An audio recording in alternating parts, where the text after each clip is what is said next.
morning and welcome to our service this day. I'm just going to begin with some banns of marriage. I published the banns of marriage between Gino Lee Breeze of Brodignol and Sophie Louise Stewart of Brodignol. If any of you knows cause or just impediment why these two persons should not be joined together in holy matrimony, you are to declare it. And this is the first time of asking. And so we keep them both in our prayers as they prepare for their wedding in Broad Peblig, I think, with Canon Dylan. So we pray for them as they make their preparations. You will have noticed that the choir looks slightly different today. We're very grateful to the choir from Wenlock who've come to help us in our worship this morning. So thank you very much.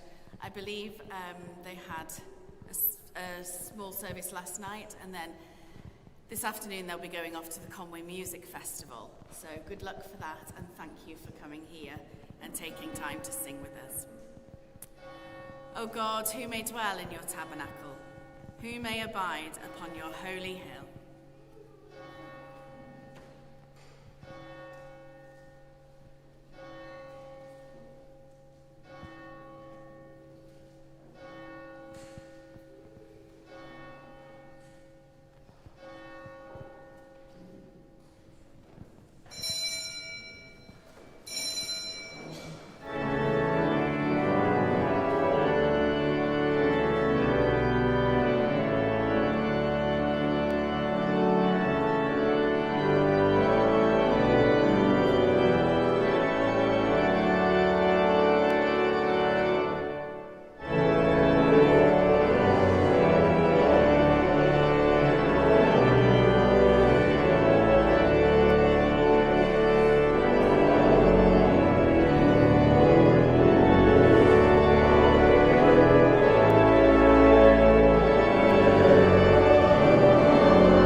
Father, and of the Son, and of the Holy Spirit.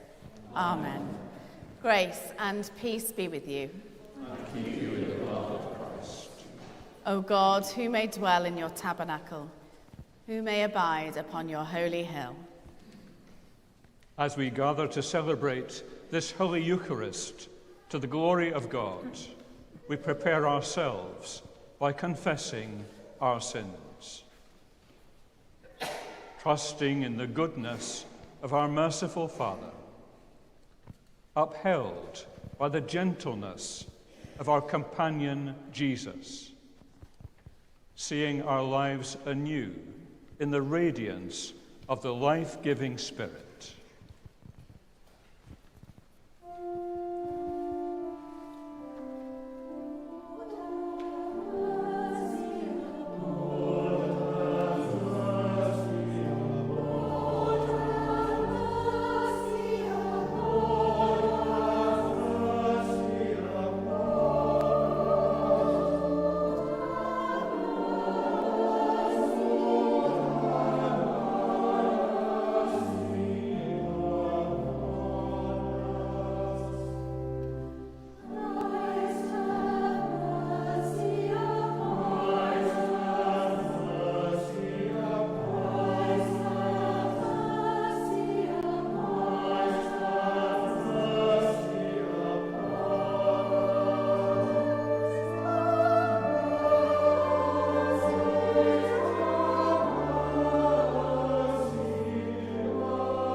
Heavenly Father, we have sinned in thought, word, and deed, and have failed to do what we ought to have done. We are sorry and truly repent. For the sake of your Son, Jesus Christ, who died for us, forgive us all that is past, and lead us in his way, to walk as children of light. Amen. Almighty God, who forgives all who truly repent, have mercy on you and set you free from sin, strengthen you in goodness, and keep you in eternal life through Jesus Christ our Lord. Amen. Let us pray. Almighty and everlasting God, by whose Spirit the whole body of the Church is governed and sanctified, hear our prayer which we offer for all your faithful people, that in their vocation and ministry they may serve you in holiness and truth, to the glory of your name, through our Lord and Saviour Jesus Christ, who is alive and reigns with you, and the Holy Spirit, one God, now and forever. Amen. Amen.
reading from the book of Genesis. In those days, the Lord appeared to Abraham by the oaks of Mamre, and he sat at the entrance of his tent in the heat of the day.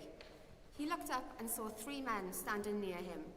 When he saw them, he ran from the tent entrance to meet them and bowed down to the ground. He said, "My Lord, if I find favor with you, do not pass by your servant. Let a little water be brought and wash your feet and rest yourselves under the tree. Let me bring a little bread that you may refresh yourselves, and after that you may pass on, since you have come to your servant." So they said, "Do as you have said." And Abraham hastened into the tent to Sarah and said, "Make ready quickly 3 measures of choice flour, knead it, and make cakes." Abraham ran to the herd and took a calf, tender and good, and gave it to the servant who hastened to prepare it. Then he took curds and milk and the calf that he had prepared and set it before them. And he stood by them under the tree while they ate. They said to him, "Where is your wife Sarah?" And he said, "There, in the tent." Then one said, "I will surely return to you in due season, and your wife Sarah shall have a son." Hear the word of life to the world. Thanks be to God.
Be with you. Listen to the gospel of Christ according to St. Luke. Glory to you, Lord. At that time, as they went on their way, Jesus entered a certain village where a woman named Martha welcomed him into her home.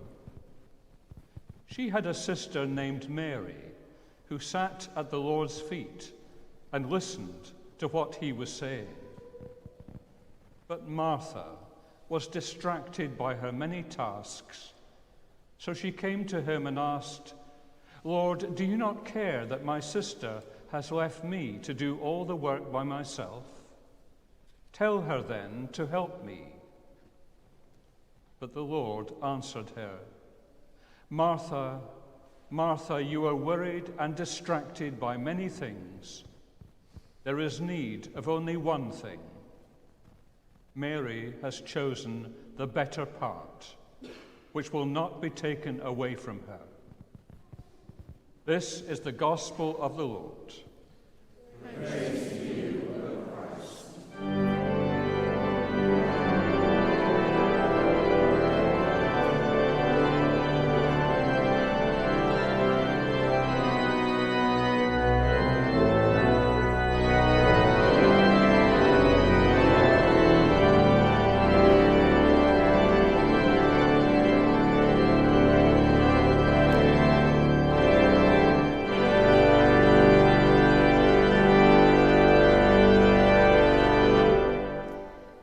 In the name of the Father, and of the Son, and of the Holy Spirit. Amen.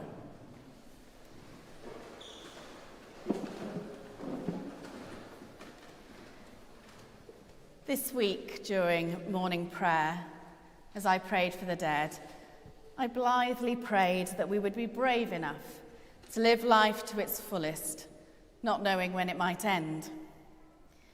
It wasn't until afterwards that I thought about the words more carefully. To be brave enough to live life to the fullest, not knowing when it might end. When I thought about it, it reminded me of a promise. It was a promise I'd made to myself over a year ago after the death of a school friend. Her death was one of those occasions that jolts you out of your normal routine. She had been full of life, the same age as me. We had written to Duran Duran together. That shows how old I am. But I stopped and thought. And so I made a promise to myself. I reassessed what life was about, really. I decided that I would go to the places I'd always wanted to go, to see the things I'd always wanted to see, and to do those things that I'd always wanted to do before it was too late. Not to be morbid, but just to recognize the reality of life. But then, as so often happens, circumstances took over. Work got busier, spare time got less and less, and the bravery to live life to the fullest seemed to diminish. Excuse followed excuse, and the safe, normal routine took over. I'm sure that that's maybe true for many of you. You put your own wants and needs aside to meet the demands from your work and your responsibilities, whether they be paid or unpaid. We live in a society that not only forces people to work more just to pay bills and to keep yourself financially afloat, but also idolizes overwork. Cultural pressures tell us that busyness is a sign of success and achievement. Resting might be seen as laziness and should only be done when you take your week or fortnight's holiday. And even then, you should still be on call for all those important things. But then when you've had your holiday, you're back at work, facing the 300 emails that my daughter tells me she faced when she returned from a week's holiday. And you're just back into it again, into the routine of overwork, busyness, and feeling like if you're not exhausted, you've not done enough. The situation has become quite grave. Some research has found that 91% of adults feel excessive stress in their lives, and up to 75% of them will have experienced some kind of burnout. Burnout just sounds like you've done a little bit too much and you need a bit of a rest. But serious burnout can take months, even years to recover from. It's a serious mental health issue which causes people to become exhausted, withdrawn, and with a feeling of hopelessness. The pressure to overwork comes at a time when many studies find that people are more productive if they work less hours. Studies on people who work 4 days a week rather than 5 show that people are more motivated and more productive if they work less, if they have more time off. Not possible for every job, of course, but proof, if we needed it, that overwork is counterproductive. Jesus and his disciples worked hard, there's no doubting that. They travelled long distances on foot. They didn't go back to comfortable homes at night, but stayed where they found themselves. Jesus, as we know, taught and healed many people, and his disciples followed him, learning from him, being challenged by him, and ensuring his ministry could continue. but they also rested. Often, Jesus would go off and pray on his own. He taught his disciples to do the same. He slept in the storm-threatened boat, and they dined with people and partied in at least one wedding, and I'm sure many more. Jesus said, "I came that they might have life and have it abundantly." To have life abundantly. It doesn't sound like working yourself into the grave. I wonder what it means to us to live life abundantly. And so today we find ourselves in the home of Mary and Martha, familiar figures for many of us. Martha, distracted by her many tasks, and Mary sat listening to Jesus.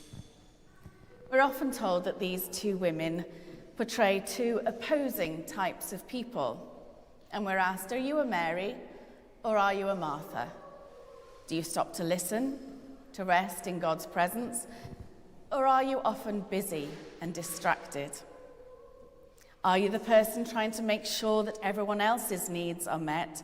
Or are you the person sitting with the people, socializing, talking? But in reality, most of us will be a mix of both those personalities. It's very rare to have time to sit and rest and listen all of the time. We need to work. We need to care for others. We have tasks to perform, just like Martha.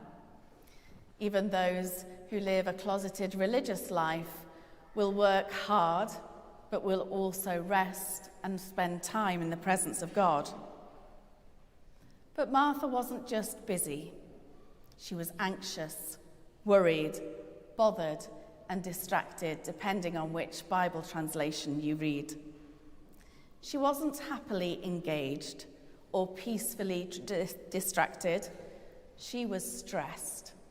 You can almost feel her anxiety, even anger, as she asks Jesus to intervene.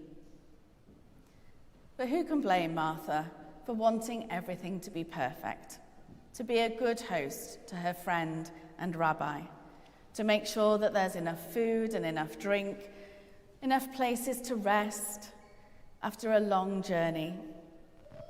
Martha's not a bad person, and our tendency to be like Martha is not a bad trait. But when we allow our busyness to distract us completely, we can forget to tend to the life-giving things, the better part, as Jesus says.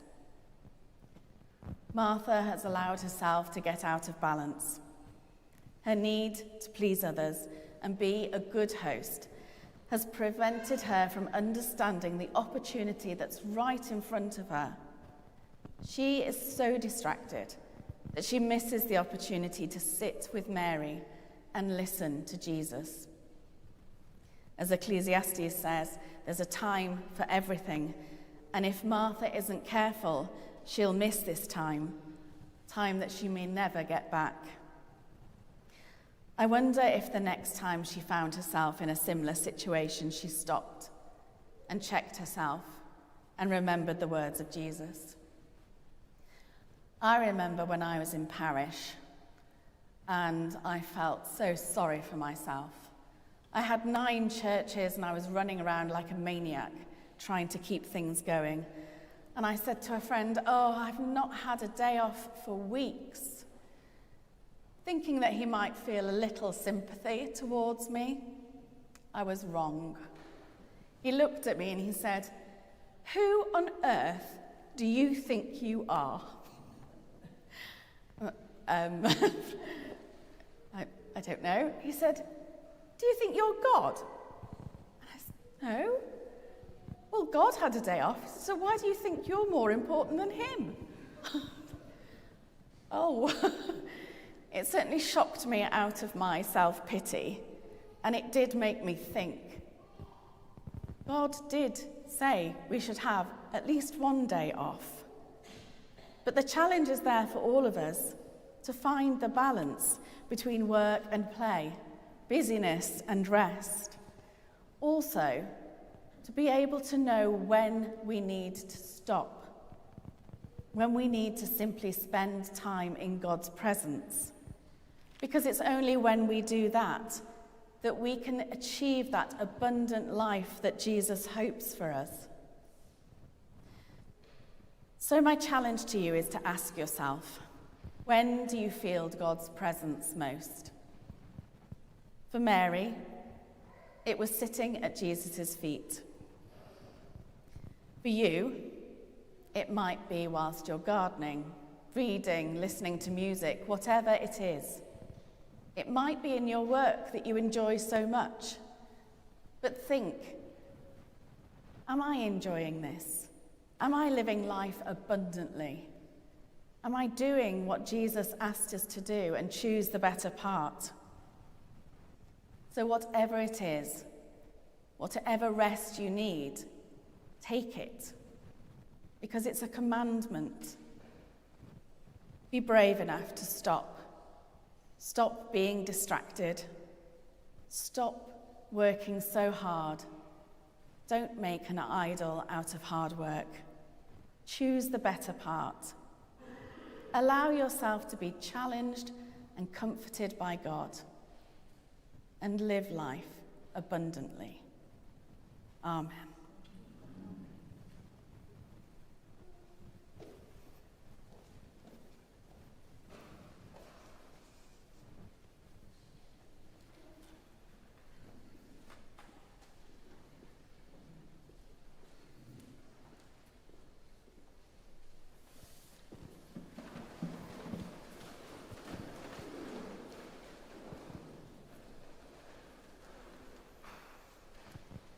Together, let us affirm our faith. We believe in one God, the Father, the Almighty, maker of heaven and earth, of all that is seen and unseen.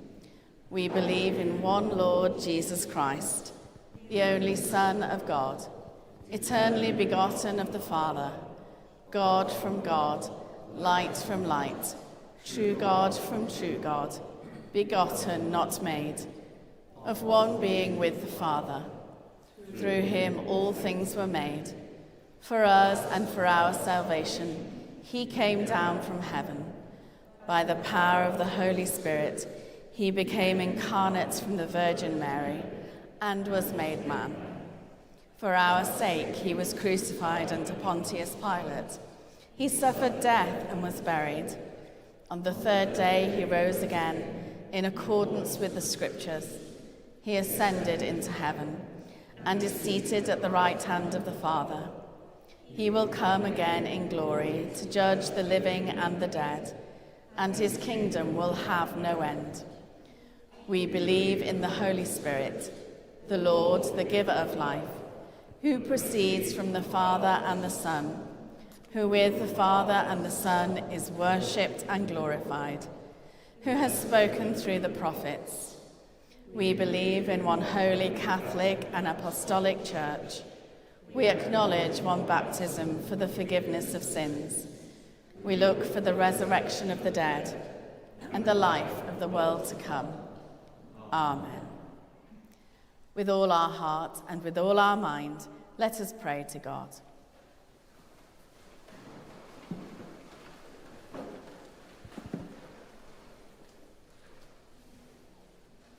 Father, during your earthly ministry, you used your hands to heal, to bless, to break bread, to serve, and to pray. You have no hands on earth now, so use our hands to fulfill your work in our churches and communities.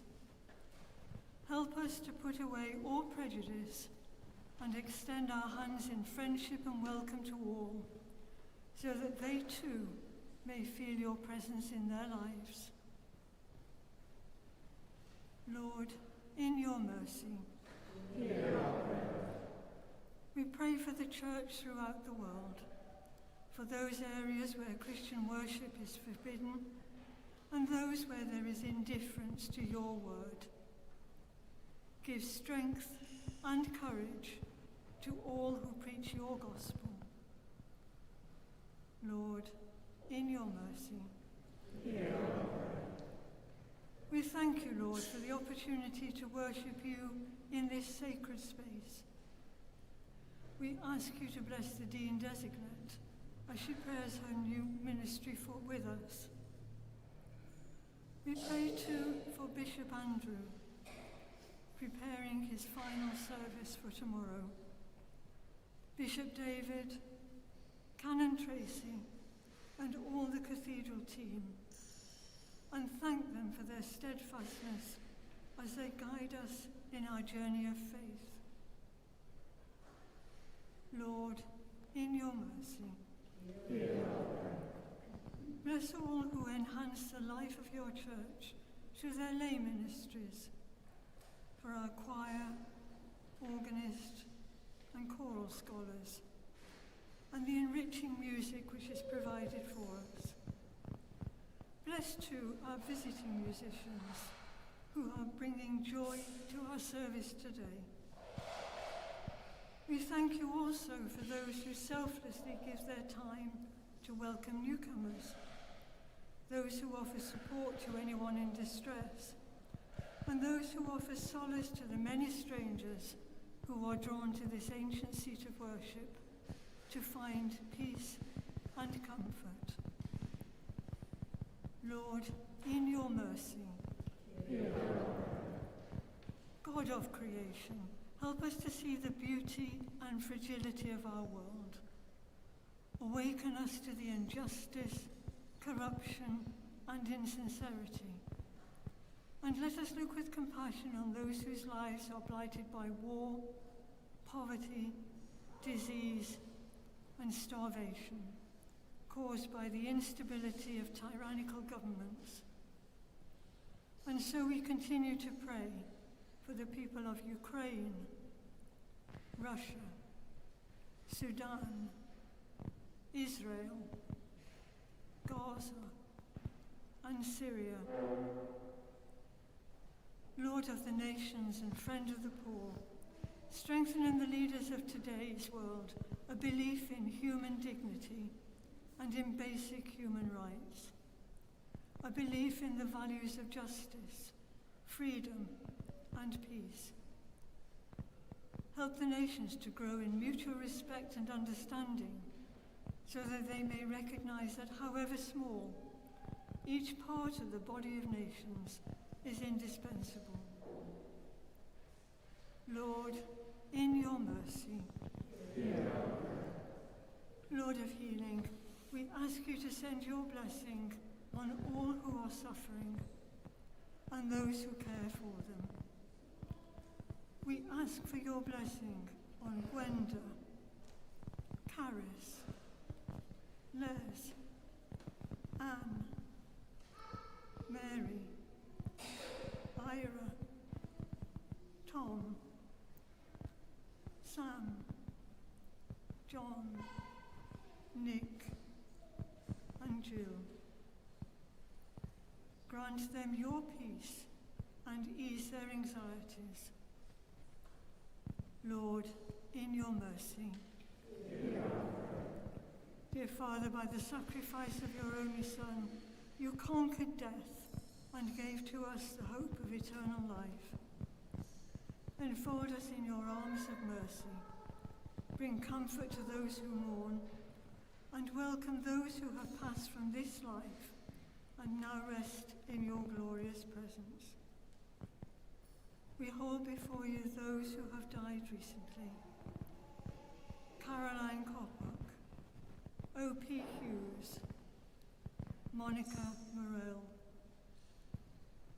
Mick Buttenfant, Ruth, Roy Hanlon, Fred Bowen, Dorothy Bowen, Patsy Kenworth, and those whose anniversary of death falls at this time: Mona Jones, May Lodge, Trish Howard, Francis Dean. Rest eternal grant unto them, Lord. May they rest in peace. Generous God, in the weeks ahead, help us to conduct our lives with dignity, always giving respect, always praying before taking action, and following each action with a prayerful thanksgiving. Merciful Father, accept these prayers for the sake of your Son, our Saviour Jesus Christ. Amen.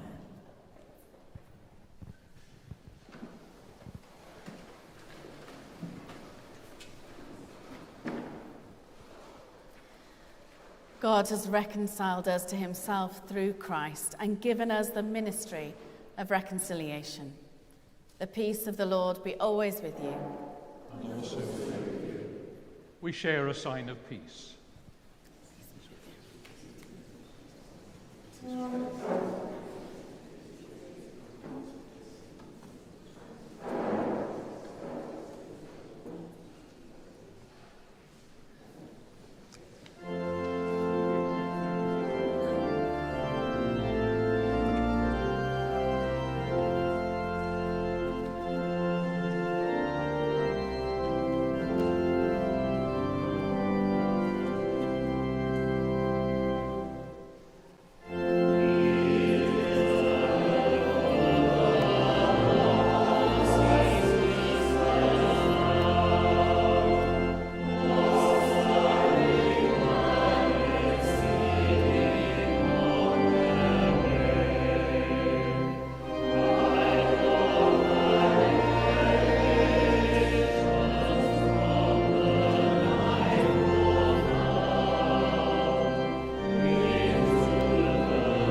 celebrate together the gifts and grace of God. We take this bread, we take this wine, to follow Christ's example and obey his command. The Lord be with you. Lift up your hearts. Let us give thanks to the Lord our God. It is right to give our thanks and praise. It is indeed right, it is our duty and our joy, at all times and in all places to give you thanks, Holy Father, all-powerful and ever-living God, through Jesus Christ our Lord. For he is our great high priest, who has freed us from our sins and has made us a royal priesthood, serving you, our God and Father. And so with the hosts of angels and all the company of heaven, we proclaim the glory of your name and join in their unending hymn of praise.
All praise and thanks to you, true and living God, creator of all things, giver of life.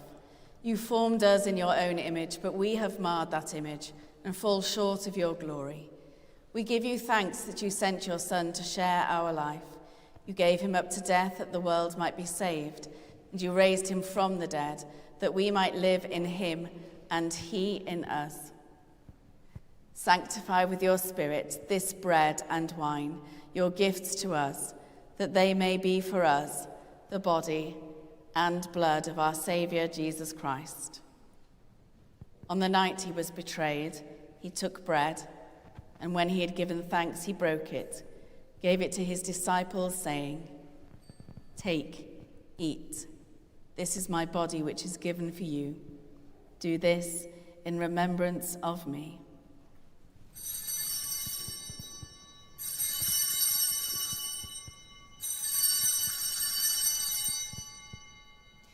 In the same way, after supper, he took the cup, and when he had given thanks, he gave it to them, saying, "Drink from this, all of you, for this is my blood of the new covenant, which is shed for you and for many for the forgiveness of sins.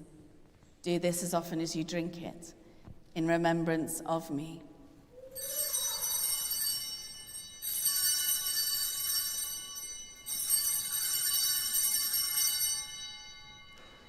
Let us proclaim the mystery of faith. Christ has died. Christ is risen. Christ will come in glory. As he has commanded us, Father, we remember Jesus Christ, your Son, proclaiming his victorious death, rejoicing in his resurrection, and waiting for him to come in glory. We bring to you this bread, this cup. Accept our sacrifice of thanks and praise. Restore and revive your people. Renew us and all for whom we pray with your grace and heavenly blessing. And at the last receive us with all your saints into that unending joy promised by your Son, Jesus Christ our Lord. Through him, with him, in the unity of the Holy Spirit, all honor and glory are yours, Almighty Father, forever and ever. Amen.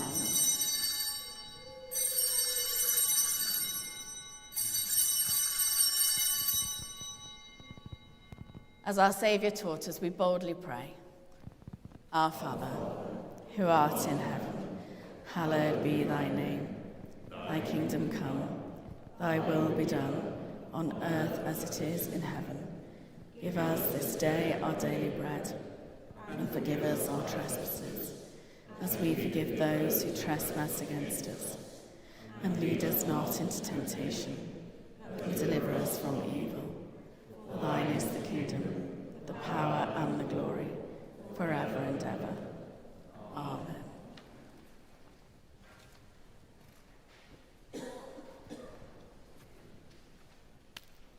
We break this bread to share in the body of Christ. Though we are many, we are one body, for we all share in one bread.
Jesus is the Lamb of God who takes away the sins of the world.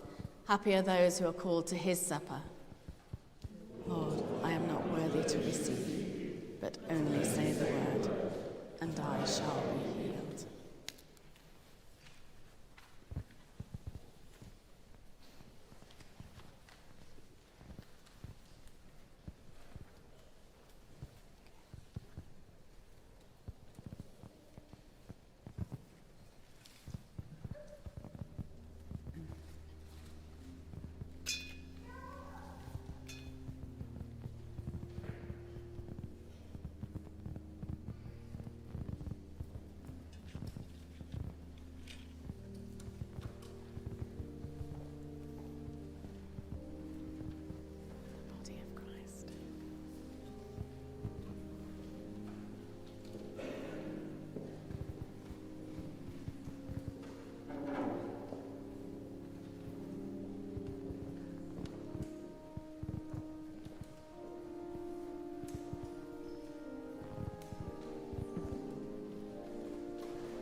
Give thanks to the Lord, for he is gracious.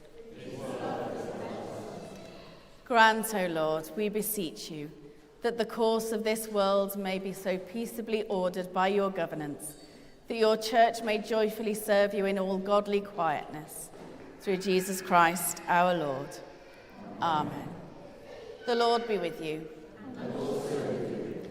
The peace of God, which is beyond all understanding, guard your hearts in the knowledge and love of God and of his Son, Jesus Christ.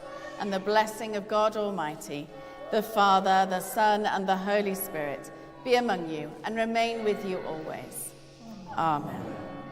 Go in peace to love and serve the Lord. In the name of